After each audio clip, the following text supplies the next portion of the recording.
नमस्कार दर्शकों, मैं अक्सा वहीद अंसारी और आप देख रहे हैं MNS न्यूज। देखते हैं आज की खास खबरें। नागपुर में बिजली गिरने से 3 किसानों की मौत, एक किसान का बैल भी मारा गया।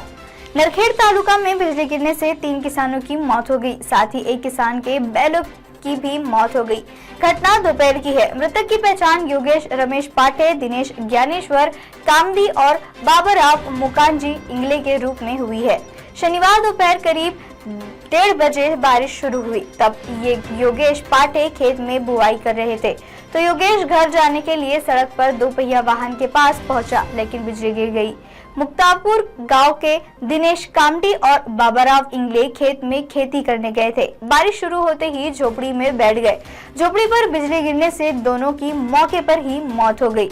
दिनेश की 5 महीने पहले शादी हुई थी। घटना का पता तब चला जब शाम को उसका बेटा खेत से नहीं लौटा तो उसके पिता उसे देखने के लिए खेत में गए तो बिशनूर गांव के सुनील तानाबाजी कालाम्बे के खेत में एक जोड़ी बैलों को बांध दिया गया था। दोपहर 3 बजे बिजली गिरने से दंपति की मौके पर मौत हो गई।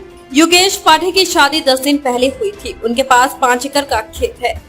वह शादी के बाद पहली बार खेत में गया था और उसकी मौत से गांव में हड़कंप मच गया है।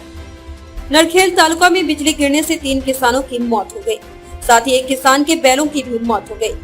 घटना आज शनिवार दोपहर की है। मृतकों की पहचान योगेश रमेश पाठे, दिनेश ज्ञानेश्वर कामदी और बाबूराव मुकाजी इंगले के रूप में हुई है। शनिवार दोपहर करीब 1:30 बजे बारिश शुरू हुई। जब योगेश पाठे खेत में बुआई कर रहे थे तो योगेश घर जाने के लिए सड़क पर 2 पहिया वाहन के पास पहुंचा, लेकिन बिजली गिर गई। मुक्तापुर गांव के दिनेश कामड़ी और बाबूराव इंगले खेत में खेती करने गए थे। बारिश शुरू होते ही झोपड़ी में बैठ गए। झोपड़ी पर बिजली गिरने से दोनों की मौके पर ही मौत हो गई। दिनेश की 5 महीने पहले शादी हुई थी। घटना का पता तब चला जब शाम को उसका बेटा खेत से नहीं लौटा तो उसके पिता उसे देखने के लिए खेत में गए। अब आप हमारे चैनल को आपके मोबाइल फोन पर भी देख सकते हैं। मोबाइल ऐप पर देखने के लिए प्ले स्टोर से MNS news TV app download करें।